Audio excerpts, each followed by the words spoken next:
Assalamualaikum warahmatullahi wabarakatuh.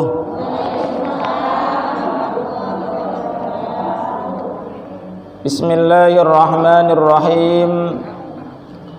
Alhamdulillah wa syukrulillah wal khairu wa syarru bimasyiatillah. Asyhadu an la ilaha illallah wahdahu la syarikalah wa asyhadu anna sayyidana wa nabiyyana Muhammadan abduhu wa rasuluhu la nabiyya ba'dah. Allahumma salli wa sallim wa barik ala man fihi uswatun hasanah sayyidina wa habibina wa syafi'ina wa maulana Muhammadin sahibis syafa'ah wa ala alihi wa ahli baitihi wa ashabihi wa man tabi'a rusdah. Amma ba'du, qalu subhanaka la ilma lana illa ma 'allamtana innaka antal alimul hakim. Rabbi shrah li sadri wa yassir li amri wahlul 'uqdatam min lisani yafqahu qawli waj'al li waziran min ahli. Ya Rabbi bil Mustafa balligh maqasidana waghfir lana ma madha ya wasi'al karami. Ya Rabbi bil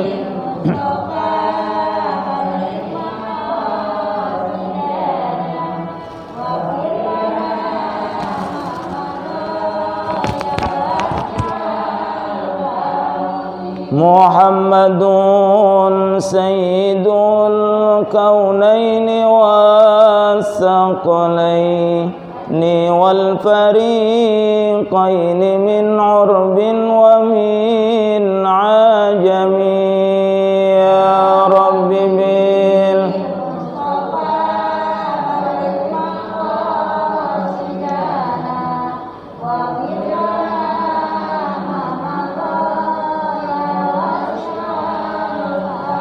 huwal habibul ladzi turja syafa'atuhu likulli hawlim minal ahwali muqtahimi. Ya Rabbi bil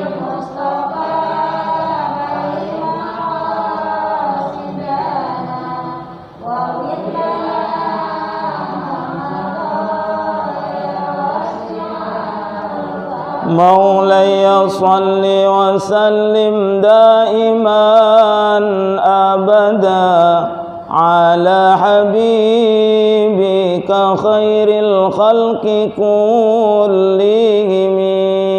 Ya Rabbi bil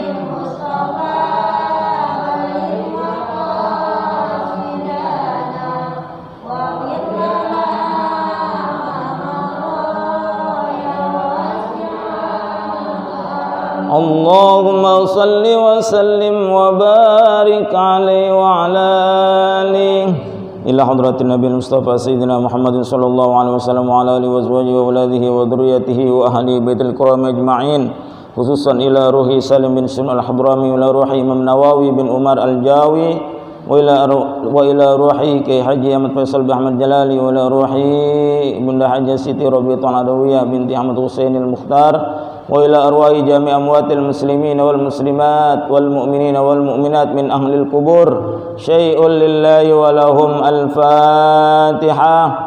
A'udzu billahi minasy syaithanir rajim. Bismillahirrahmanirrahim. Alhamdulillahi rabbil alamin arrahmanir rahim maliki yaumiddin. Iyyaka na'budu wa iyyaka nasta'in ihdinas siratal mustaqim siratal ladzina an'amta 'alaihim ghairil maghdubi 'alaihim waladdallin. Amin. Qala al-musannifu rahimahullah wa ta'ala wa adaman naf'an bi ulumihi wa bi barakatihi fid dharaini. Amin amin amin ya rabbal alamin. Para jamaah ibu-ibu sekalian yang dirahmati Allah Subhanahu wa taala, terkhusus kepada para asatidzat, Ibu Hajah Miss Juwita Ibu Hajah Andiati, Ibu Hajah Sadiah ya, bukan. Ibu Andi Radeng ya. Bu Hajah Andi Radeng, Bu Alin, Bu Mul ya. Oh, Bu Ade. Oh, mana Bu? Ah, Ibu Nur ya. Ibu Hajah Nur, alhamdulillah. Bu Hajah En ya. Dan ibu-ibu lainnya. Bu Kadol, ada Bu Kadol.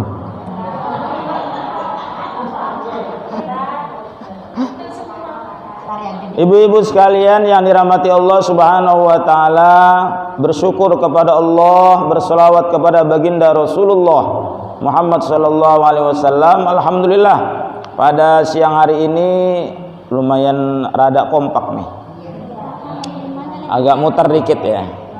Ya, mudah-mudahan ya menjelang akan ditutup sementara ya, mau puasa. Ini bulan apa nih? Rajab. Ya, kurang lebihnya 50 hari atau 60 hari lagi lah. Ya, ini tanggal berapa Rajab? 17. Insya Allah di Masjid Subhanallah akan tetap mengadakan peringatan Isra dan Mi'rajnya baginda Rasulullah Muhammad SAW, dan sekaligus haul dari guru kita Ayahanda Ki Haji Ahmad Faisal dan Ibunda Hajah Siti Robiatul Adawiyah, yang insya Allah itu bertepatan dengan tanggal 27 Rajabnya ya. 27 Rajab itu jatuh insya Allah pada tanggal 11 kalau nggak salah, tanggal 11 Maret ya. Lihat tanggalan aja ya, harinya hari apa itu ya. Yang jelas bukan hari Sabtu Minggu kayaknya ya. Minggu itu tanggal 7 ya. Minggu tanggal 7, Senin, Selasa, Rabu, Kamis ya. Jadi insya Allah tanggal 11 di sini, tanggal 11 Maret.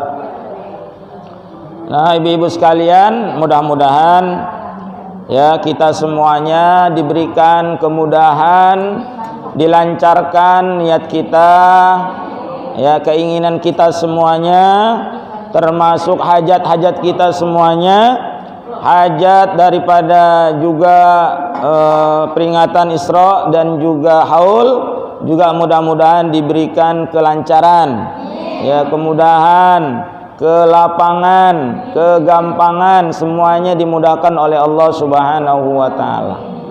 Masalahnya Covid ya, masih Covid ya. Ya, jadi terbatas juga, nggak banyak ya, nggak seperti undangan yang seperti normal, tetapi nanti kita batasi tetap ya. Artinya tidak semuanya kita undang yang dari luar maksudnya. Kalau yang dari jamaah insya Allah semuanya, insya Allah ya. Pelaksanaannya pagi atau malam itu nanti kita musyawarahkan dulu ya. Tapi yang jelas tanggal 11 ya, tanggal 27 Rajabnya ya, nanti diinfokan melalui undangan ya, melalui undangan.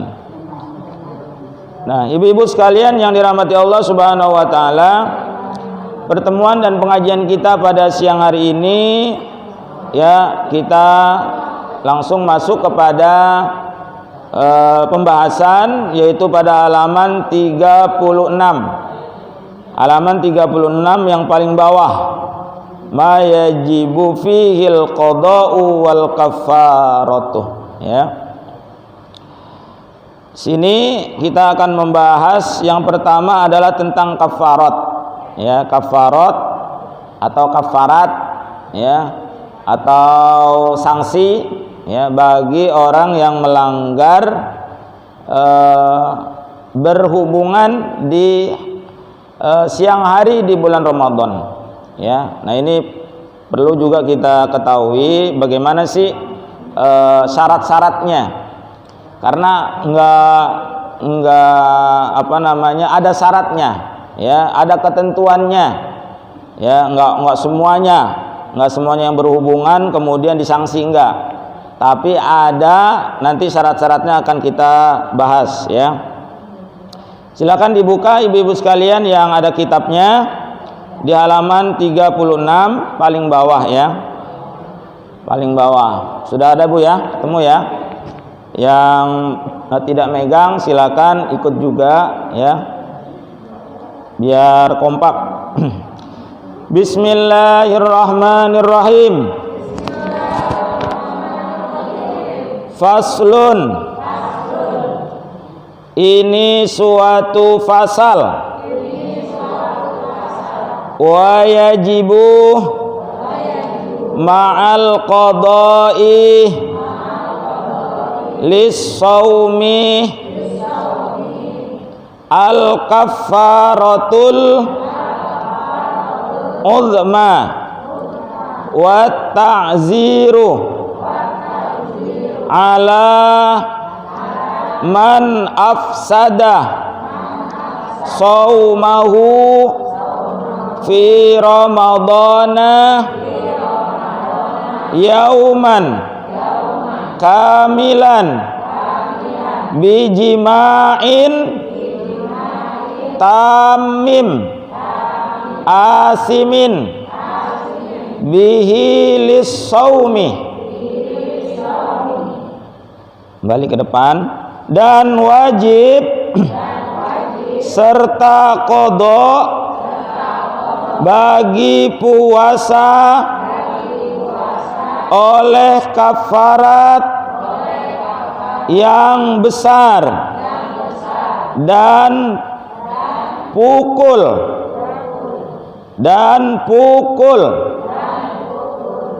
Di sini ada terjemahan yang saya juga kurang paham, nanti kita lewatin aja ya.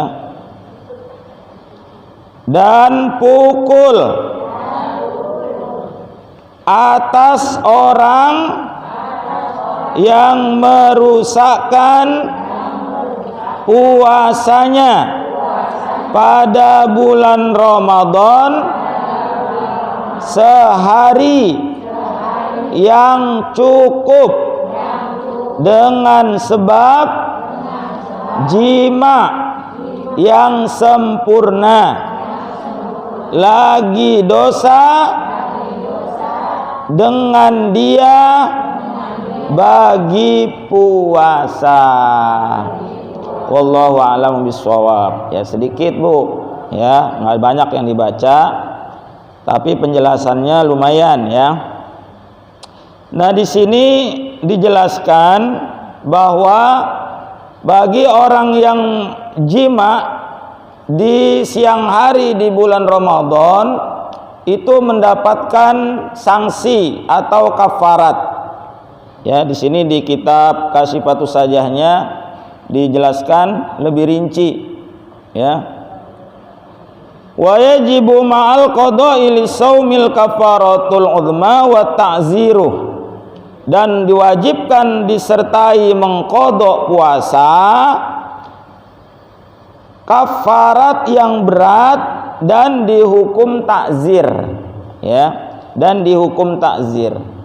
Jadi bagi orang yang diwajibkan disertai dengan qadha puasa, kafarat itu tadi adalah denda atau sanksi, kafarat yang berat, dan hukum takzir. Hukum takzir itu adalah hukuman yang tidak diatur di dalam Al-Quran dan hadis. Ya, diatur oleh siapa? Oleh negara. Ya, takzir seperti ya hukuman-hukuman yang ada sekarang ini, ya hukum takzir namanya itu. Ya, ada orang mencuri dihukum 3 bulan, ada orang korupsi dihukum umpama 5 tahun, 12 tahun dan seterusnya. Itu hukum yang tidak terdapat di dalam Al-Quran hadis. Padahal kalau kita mengacu kepada Al-Quran hadis, itu jelas kalau dalam Al-Quran orang yang mencuri itu dipotong tangannya. Ya, ada kadarnya, tapi ya ada kadarnya, tidak serta-merta dipotong, tapi dilihat dia nyurinya apa gitu ya. Kadarnya itu ya sebesar emas ya, kurang lebih yang dizakatkan. Emas yang dizakatkan itu kan kurang lebihnya 8 sampai 90 gram ya. Nah, dia kalau mencuri di situ, di posisi itu 90 ke atas umpama, itu dia kena potong tangan. Tapi kalau di bawah itu enggak ya. Tapi itu yang mencuri ayam ya. Yang mencuri ayam, yang mencuri apa lagi? Yang mencuri motor ya kan? Kena enggak kira-kira motor? Enggak ya. Ada seharga 90 gram motor. Enggak, kecuali motor nggak tahu, motor gede kali ya, moge itu yang harga 300-400 juta ya. Tapi secara umum lah, motor-motor yang kita parkir depan rumah itu ya, sepeda dan lain-lain itu nggak kena. Nah, kalau koruptor kena nggak kira-kira? Koruptor kena nggak kira-kira? Ya, kalau dia nyuri uang rakyat ya, 14 miliar, 16 miliar uang bansos ya, nah ditilep ya, dikorupsi, itu kira-kira kena nggak hukum tangan tuh, potong tangan? Iya, itu kalau hukum tangan ya. Kalau hukum Islam, dia mencuri sekali dipotong tangan kanannya, mencuri lagi dipotong kaki kirinya, disilang, potong. Masih nekat tuh nyolong lagi, itu dipotong tangan kirinya. Tadi kanan, sekarang kiri. Masih nyolong lagi, kaki kanannya dipotong. Ya, itu kalau hukum Islam. Kira-kira kalau ini diterapin buat koruptor, bagus nggak kira-kira nih? Kira-kira kapok nggak nih kira-kira? Bakalan kapok nggak kira-kira? Insya Allah kapok. Ya, karena nggak mau pakai hukum Islam, ya udah, hukum yang seperti ini bisa ada apa? Permainan, negosiasi, ada rekayasa ya kan? Akhirnya orang yang korupsinya miliaran itu dihukumnya, masya Allah, cuman 2 tahun bu, 2 tahun, 5 tahun, masya Allah. Ya, yang nyuri motor aja bisa 3 tahun ya, mendekam di dalam penjara. Ini nyuri miliaran ya, korupsi, masya Allah. Tuh kalau diterapin ya insya Allah pada buntung tuh tangannya tuh orang-orang itu. Menteri yang nyolong uang bansos, yang korupsi uang bansos ya, apa namanya, ketika dia setelah dihukum udah nggak punya tangan bu.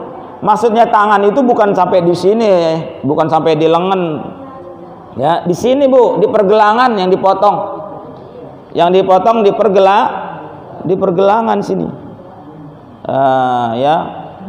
Nah itu kan ada ya, kalau kita umroh, ya di Mekah itu ada masjid ya masjid yang namanya Masjid Qisas, ada namanya Masjid Qisas. Nah pernah tuh kemarin yang saya bawa juga itu ya Ibu Jalal ya, itu kita mampir tuh di Masjid Qisas.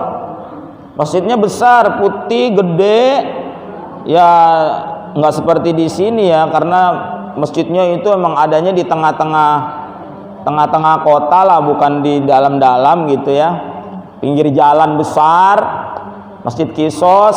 Nah itu kita di situ mampir tuh, mau tahu nih Masjid Qisas kayak apa ya.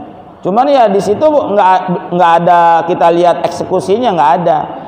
Katanya dengar itu setiap hari Jumat katanya. Ya ada eksekusi bagi pelanggar-pelanggar hukum di situ. Habis sholat Jumat orang-orang kan belum pulang tuh menyaksikan. Ya dibacakan nih ya Anu bin Anu atau Anu binti Anu ya, pelanggarannya ini. Nah di situ eksekusinya. Langsung dipotong tangannya ya, Qisas. Kemudian ada lagi mungkin dia membunuh ya, di situ dipancung ya. Memang kelihatannya ngeri ya, kelihatannya kayaknya sadis gitu seolah-olah tidak manusiawi. Justru kata Allah Subhanahu wa taala, disitulah letaknya ya apa namanya keadilan ya bagi orang-orang yang merasa dirinya apa namanya terzolimi oleh seseorang ya, terzolimi oleh seseorang. Kenapa? Karena orang yang membunuh itu ya, orang yang membunuh dihukum lagi dia harus dibunuh. Itu kisos namanya, setimpal ya. Orang yang nempeleng ditempeleng lagi, Bu. Orang yang motong kuping orang dipotong lagi kupingnya ya. Orang yang motong tangan orang tangannya dipotong, sama ya. Disitulah letak keadilan ya.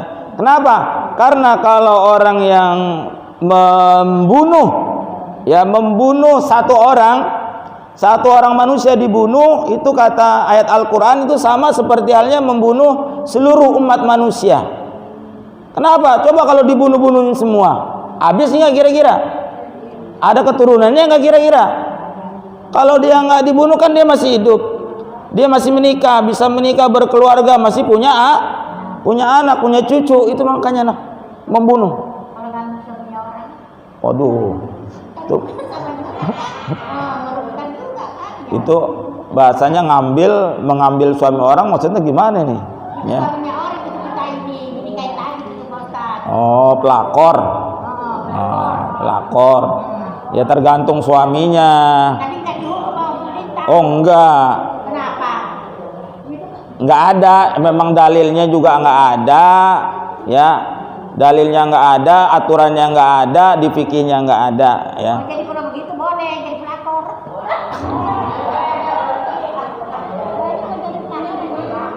Emang ada rencana mau jadi pelakor? Ya. Kalau mau, ya makanya kalau di ayat Qur'annya kan dibolehkan bagi laki-lakinya ya. Bagi laki-lakinya dibolehkan, ya. Fankihu ma tabalakum minan nisa'i masna wa sulasa wa ruba fa in khiftum alla ta'dilu fawahidah. Ya, dibolehkan atas kamu menikahi 2, 3, 4, maka apabila kamu tidak bisa berlaku adil, fa in khiftum alla ta'dilu, maka cukup ya wahidah, 1. Kalau perempuan Ustaz? Ya. Kalau perempuan nggak boleh poligami. Ya itu dia, bukan perempuannya yang aktif, Bu, yang laki-lakinya yang aktif mendatangi si perempuan yang pengen dinikahi oleh orang yang sudah mempunyai istri, begitu. Jadi ya artinya memang diperbolehkan, kita juga nggak bisa menghilangkan hukum itu, ya. Tapi ya yang jelas kalau itu nggak ada kisosnya ya. Nggak ada kisosnya. Jadi kembali lagi kepada pembahasan. Jadi kisos ya itu adalah sesuatu yang setimpal. Ya. Kenapa itu harus dikisos? Harus dihukum mati? Kejam banget berarti dong hukum Islam. Bukan kejam. Artinya itu menjadikan pelajaran buat orang-orang yang akan melakukan perbuatan yang sama nantinya. Iya, supaya takut, supaya jerah, supaya takut. Jadi orang nanti takut berbuat yang seperti itu karena hukumannya berat. Itu pun kalau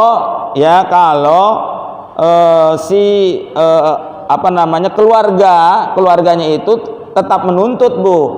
Tapi kalau dimaafkan dia membayar denda sesuai dengan kesepakatan. 1 nyawa dibayar berapa miliar gitu. Kan ada kan? TKW kita yang kerja di Arab Saudi kan pernah tuh, ya kan, ada kasus membunuh majikan atau anak majikan, kemudian dituntut kan hukuman mati.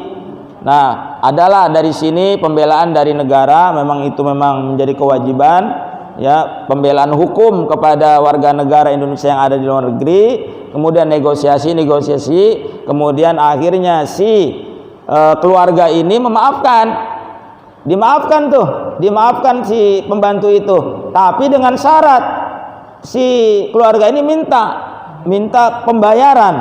Ya memang haknya dia. Kata dia umpama 10 miliar, 20 miliar ya harus dikasih. Kalau nggak sanggup ya sudah, jalankan eksekusi. Ya makanya dibantu oleh negara, dibantu oleh orang-orang kaya yang ada di sini ada. Ya dulu dengar-dengar katanya Prabowo pernah membantu itu. Ya jadi membebaskan TKW, dia dengan uangnya dia tebus tuh. Ya tadinya mau dihukum mati, alhamdulillah bisa diselamatkan. Sama seperti itu. Jadi kalau ada yang punya anak 5 dihukum mati 10 miliar ya lumayan. Ya. Tinggal bilang masih ada 4 Pak. Masih ada 4. Ya, jadi bukan itu sebenarnya, memang itulah ya hukum Islam. Nah, seperti itu ibu-ibu sekalian. Nah, kembali lagi kepada kafarat yang tadi melanggar itu, apa sih sebenarnya sanksinya bagi orang yang di siang hari di bulan Ramadan itu melakukan pelanggaran berjima? Nih sanksinya ya. Wal kafaratu i'taqu raqabatin mu'minatin bila iwadin salimatin an aibin yukhillu bil amali liyaquma bikafayatihi. Dan kafarat itu adalah memerdekakan budak. Nah, yang pertama. Jadi orang yang melakukan perbuatan tadi di siang hari bulan Ramadan, itu yang pertama adalah memerdekakan budak atau hamba saya. Ya, budak itu adalah orang yang tidak merdeka. Adanya kapan? Itu adanya dulu di masa perbudakan. Jadi orang itu tinggal di rumah kita yang ngasih makan, tapi dia kerja di rumah kita dan dia adalah milik daripada majikannya, mulai dari ujung rambut sampai ujung kaki. Ya. Dan kalau dia mau bebas dari majikannya, dia harus membayar kepada majikannya. Lu mau dibebasin? Ayo tebus dengan harga sekian. Ya, makanya di zaman itu banyak orang yang menebus, termasuk Bilal bin Rabah itu adalah budak, ditebus oleh Abu Bakar Siddiq pada saat itu dari majikannya, ditebus. Ya, memang seperti itu hukumnya. Nah, membebaskan budak, kalau kata majikannya ya udah saya bebasin dengan sekian nominalnya, ya udah dibebasin tuh bagi orang yang melanggar yang pertama. Tapi budaknya ini bukan sekedar budak, adalah orang yang beriman, ya. Budak yang beriman, ya. Kemudian kalau dia nggak punya budak, kalau itu kan nggak punya budak, dia membebaskan dari orang lain. Kalau dia nggak punya budak, maksudnya dia punya budak sendiri, dia punya budak sendiri nih, hamba saya. Ya udah, setelah dia melanggar si tadi itu umpama laki entah perempuan, ya udah kamu saya bebasin hari ini. Loh, kenapa Pak saya dibebasin? Nggak pakai bayar lagi Pak? Udah, kamu boleh kemana aja yang kamu suka. Oh Pak, saya masih betah di sini, saya senang di sini. Umpama, ya tetap boleh. Oh Pak, saya mau pulang kampung aja, ya udah pulang kampung. Oh Pak, saya mau pindah majikan aja, ya silakan, udah bebas. Menjadi orang merdeka. Ya, kalau dia punya budak sendiri. Tapi kalau dia nggak punya budak sendiri, dia harus membebaskan budak orang lain, ya, yang beriman. Lalu yang berikutnya adalah fa in ajaza 'anir raqabati wajaba shaumun syahraini mutatabi'aini. Nah ini, maka apabila dia tidak mampu, tidak punya kuasa atas pembebasan budak tadi, maka dia harus berpuasa selama 2 bulan. Bukan cuma 2 bulan, berturut-turut, berurutan, tidak boleh diseling. Bangga nyengir, ya. 1 kali doang Bu melanggar 2 bulan. Kalau 2 kali melanggar 4 bulan Bu puasa. Ya. Jangan mendekati. Kalau Bu Haji aman, alhamdulillah Ramadan ya, aman, alhamdulillah. Ya, jadi seperti itu, ya. 2 bulan. Ya. Gitu. Kecuali kecuali ada uzur.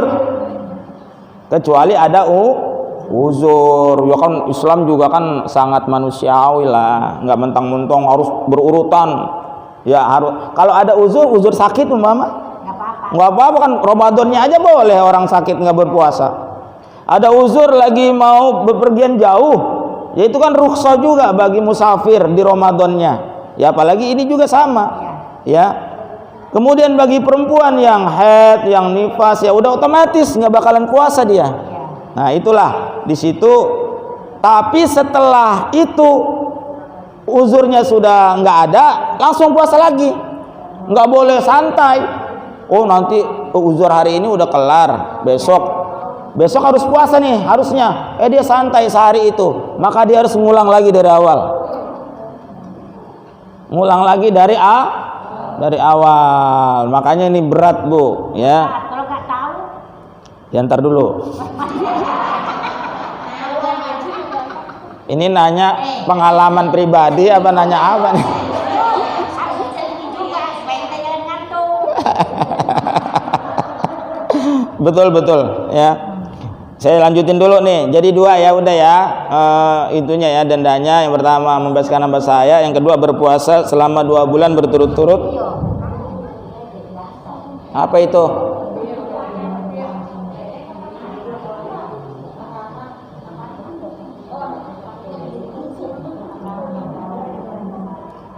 Fa in ajaza an saumihima wajaba it'amu sittina miskinan likulli minhum muddun min ghalibin qutil baladil mujzi'u fil fitrati. Apabila dia lemah nih, apabila dia lemah tidak bisa berpuasa selama 2 bulan berturut-turut, masih ada lagi Bu. Tenang ya, masih ada alternatifnya. Jadi kalau dia nggak sanggup 2 bulan berturut-turut, maka dia memberi makan sebanyak 60 orang miskin. Bukan orang kaya yang kasih makan. Ya, sekali 60 orang miskin dikasih makan makanan yang di suatu tempat di daerah atau di wilayah itu adalah makanan yang umum. Makanan yang umum 1 porsi. Ya 1 porsi lah, udah lengkap gitu ya. Jangan ngambil yang murah, mau tahu, tempe. Ayam. Ya ngambil yang enak ya, yang enak gitu. Ya. Nasi padang gitu ya, lumayan lah itu 15.000 gitu kan. Ya sekitar itulah ya. Ya lebih enak apa lebih bagus, lebih afdol lah. Itu apa sih di atas? Kayaknya pintu. Jadi makanan yang seperti itu.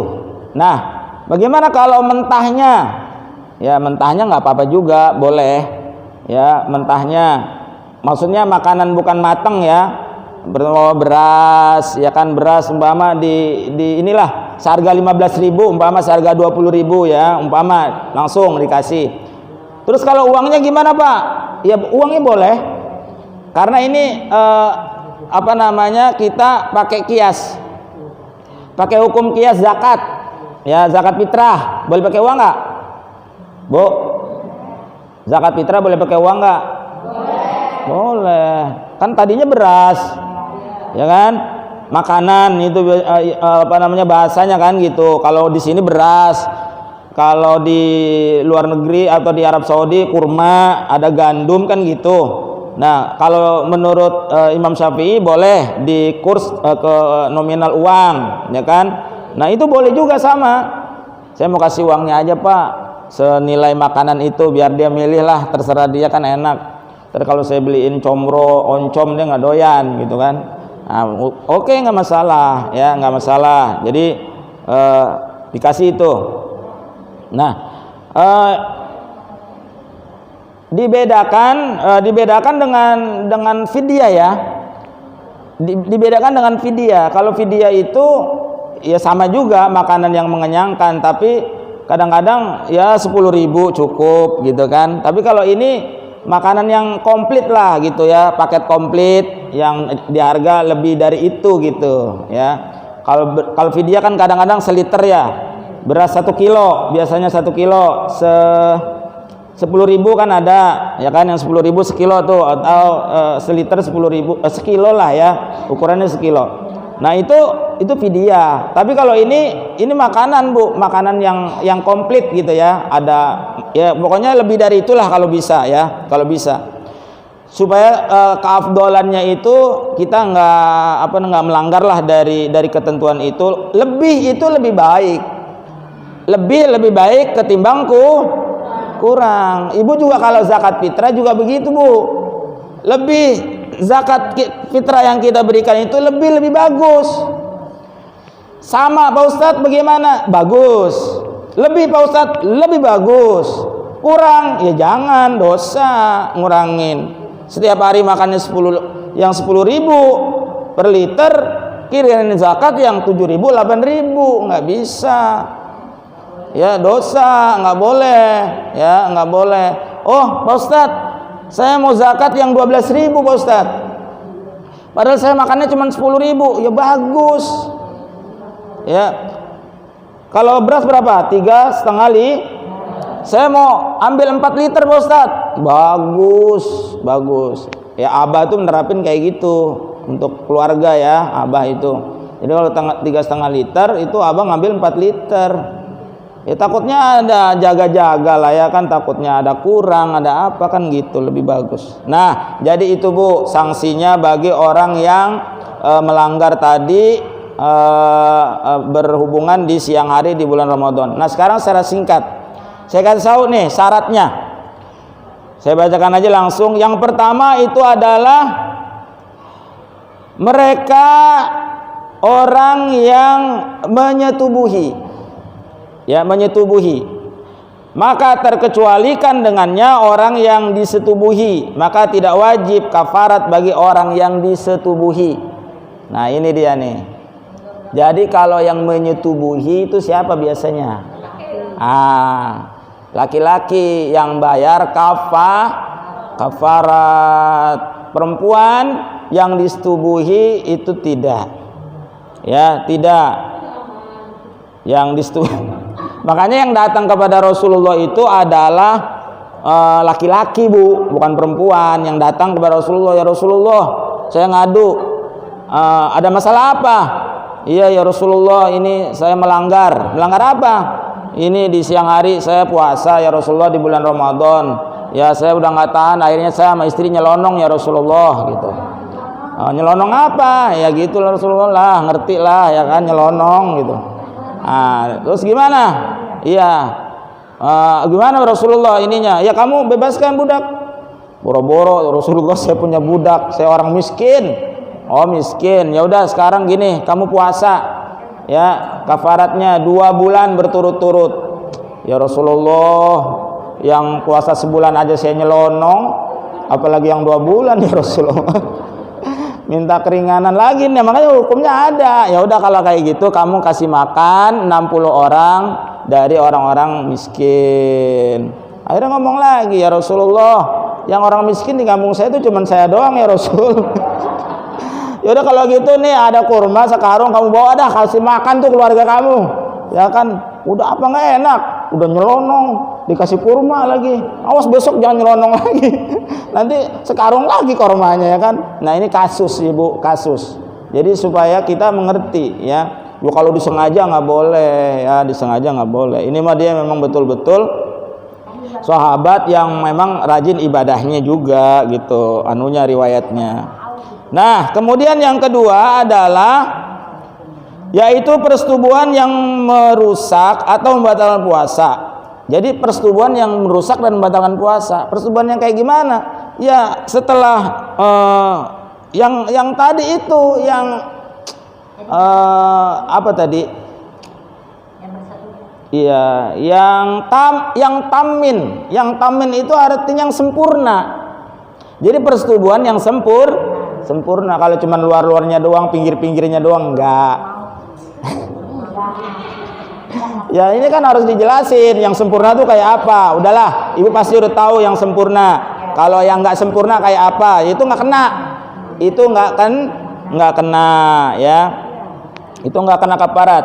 Lalu syaratnya yang ketiga yang kena kafarat, yaitu ya persetubuhan itu sebagai perusak puasa. Ya. Terkecuali dengan sholat dan itikaf, maka tidak wajib kafarat dengan sebab merusak. Nah, oke. Ya tadi ya sama ya. Yang ketiga, maaf.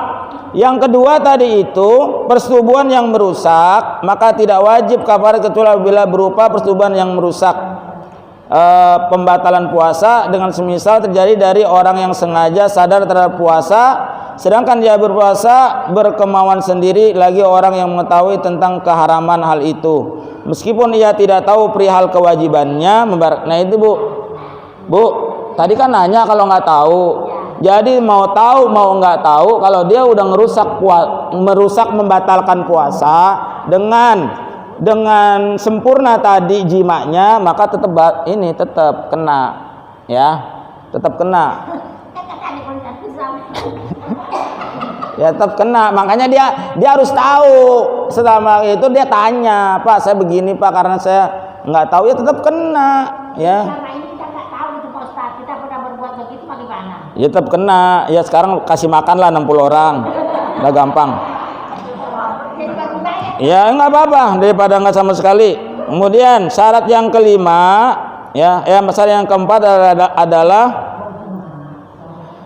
yaitu persetubuhan itu merusak puasa dirinya sendiri, terkecuali dengan sesuatu seandainya ia merusak puasa orang lain walaupun di dalam bulan Ramadan, seperti ia berpergian atau orang semacamnya menyetubuhi istrinya sehingga menjadi rusak batal puasa. Nah ini jadi dia merusak puasa dirinya sendiri, bukan puasanya orang lain ya.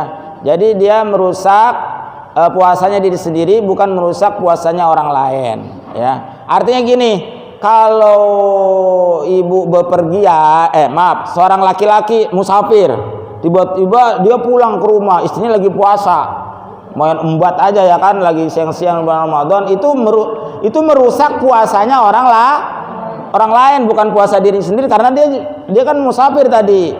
Kalau musafir rukhsah nggak apa-apa ya. Kalau musafir rukhsah itu kan dia udah dia niat untuk rukhsah. Jadi kalau siang hari ibu mau bepergian jauh, mau pulang kampung, udah batalin puasanya, artinya nggak berpuasa karena rukhsah pada hari itu ya, berhubungan nggak masalah. Bapaknya puasa? Nggak masalah. Enggak, kalau bapaknya ya justru bapaknya yang juga harus yang rukhsah. Iya, sama-sama nggak puasa, terutama bapaknya nggak berpuasa ya kan, karena dia mau pergi, kemudian dia ya pengen gitu kan, kemudian terjadilah itu, maka itu cuman membatalkan puasanya, tidak dikenakan kafarat, karena dia emang udah dapat keringanan pada hari itu untuk tidak berpuasa. Atau gampangnya ibu di Ramadan itu nggak puasa lah dua-duanya. Kemudian yang nggak kena, yang di sini yang dimaksud adalah orang yang berpuasa secara sempurna.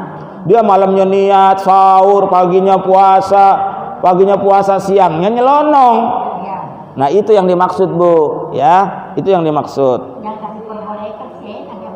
Iya. Terus yang kelima adalah persetubuhan itu terjadi di bulan Ramadan. Kalau Ramadannya udah lewat, ya udah nggak apa-apa. Satu contoh, kan Ramadan kadang-kadang nggak sama, ya kan? Pemerintah ngambilnya besok masih puasa, kemudian Muhammadiyah ngambilnya hari ini udah nggak puasa. Nah itu dia ngambil yang mana? Kalau dia ngambil yang pemerintah, dia masih kena tuh kafarat. Tapi kalau dia ngambil yang Muhammadiyah pada hari itu udah nggak puasa, Ramadannya dianggap sudah habis, maka dia nggak kena kafarat. Artinya masih di dalam bulan Ramadan. Itu syaratnya. Lalu berikutnya yang keenam adalah persubuhan walaupun secara sodomi atau menyenggama binatang atau jenazah meskipun ia tidak membuat keluar air mani. Demikian Syekh Az-Zaidi telah mengatakannya. Artinya persetubuhan si laki-laki nih. Ya, si laki-laki ada kambing diembat. Ya, ada ayam dicolok-colok umpama.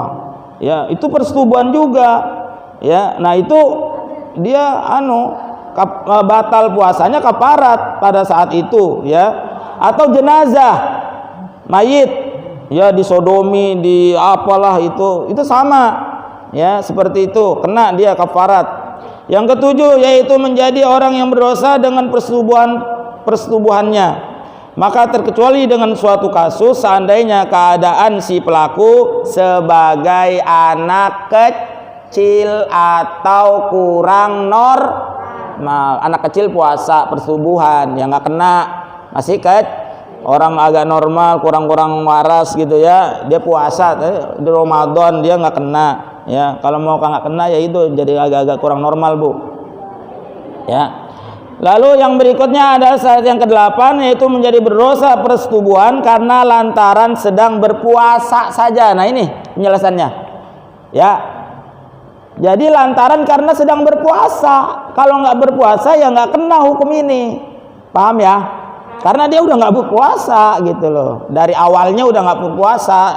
Tapi kalau dia ya tadi udah komplit sore malamnya dia bangun sahur, pagi masih puasa, siangnya melakukan, nah itu kena ya.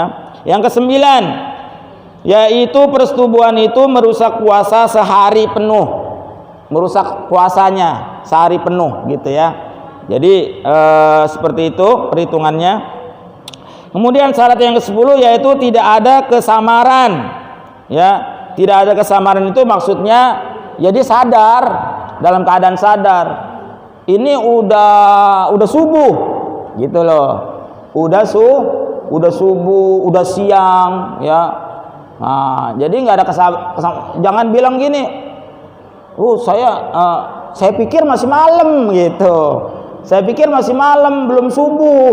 Ya, dia melakukan itu padahal dia malamnya udah niat berpuasa, ya kan? Nah, itu samar-samar namanya, ya. Tidak ada kejelasan.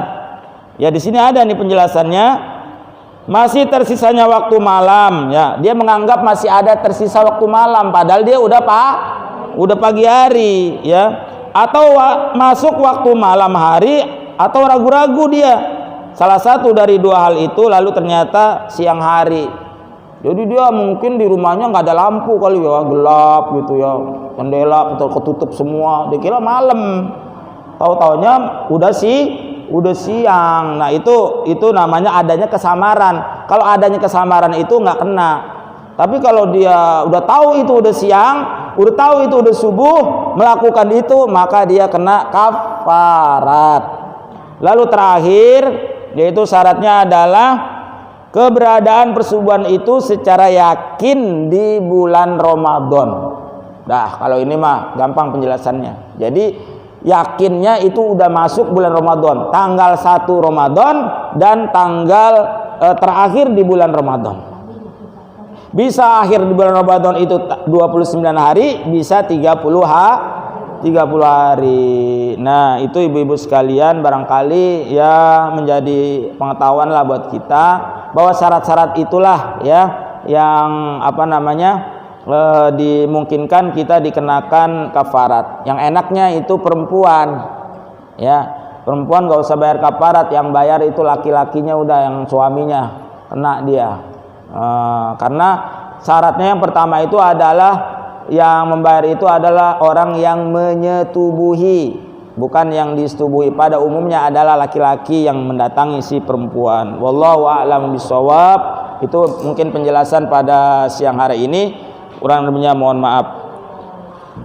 Kira-kira ada yang mau ditanyakan? Satu pertanyaan boleh. Ini dikasih pertanyaan nih sekarang, ayo. Ada yang masih ganjel, boleh.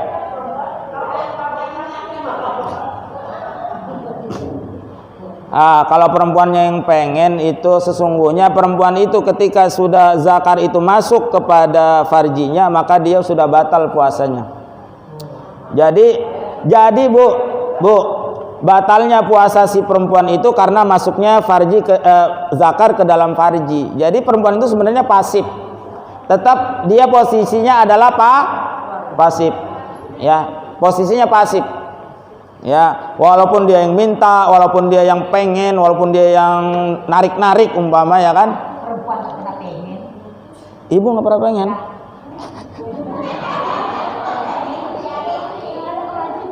Iya, hanya karena kewajiban dosa, takut dosa.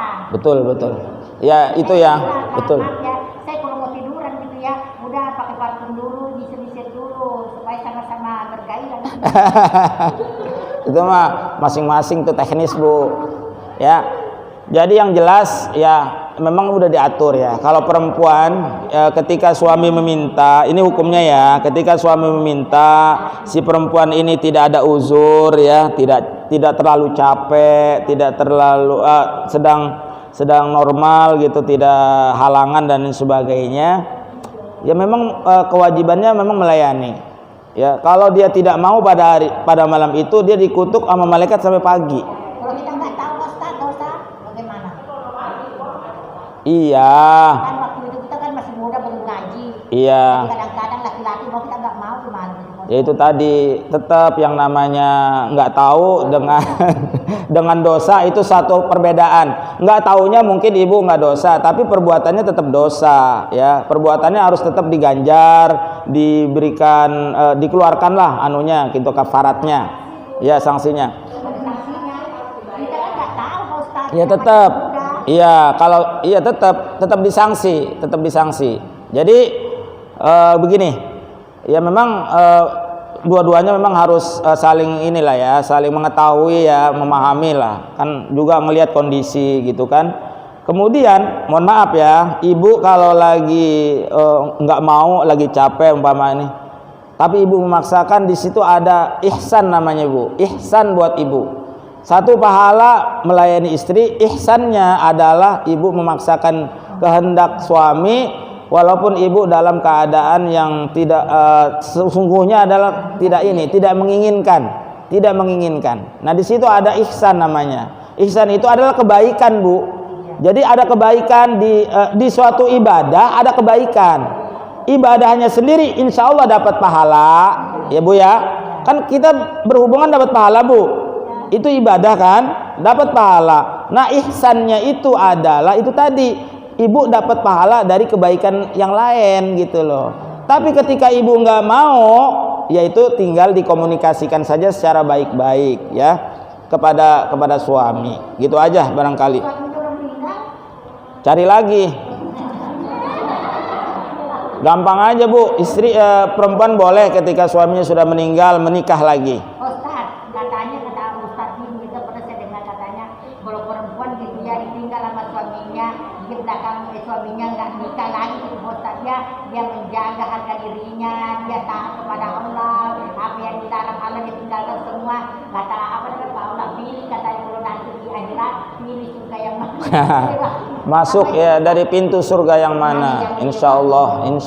Betul. Makanya Ustaz saya bertahan, saya nggak mau nikah lagi. Betul, tapi kan menjaga itu ya tidak mudah ya Bu ya, apalagi masih muda ya kan. Menjaga yang bagaimana Ustaz? Ya artinya menjaga kehormatan itu, menjaga kehormatan bagi perempuan, kan nggak semua perempuan bisa menjaga itu. Mohon maaf ya, kayak orang-orang yang taklim, yang ngaji, yang taat ibadah ya barangkali bisa. Tapi kalau orang-orang yang ya setengah-setengah lah, ngaji kadang-kadang, ibadah kadang-kadang, nah itu udah nikah aja lah daripada nanti berbuat sesuatu yang tidak bisa menjaga dirinya, itu maksudnya. Tapi kalau memang bisa dia menjaga dirinya sampai dia nanti berpulang ke rahmatullah, barangkali ya itu jadi kebaikan juga bagi si perempuan. Dan nanti ya ketemu sama suami di surga, ketemu lagi gitu, ketemu lagi insyaallah. Demikian, Allahumma shalli ala sayyidina Muhammad fil awwalina wal akhirin wa barik wa sallim radhiyallahu tabaraka wa ta'ala an kulli sahabati rasul ajma'in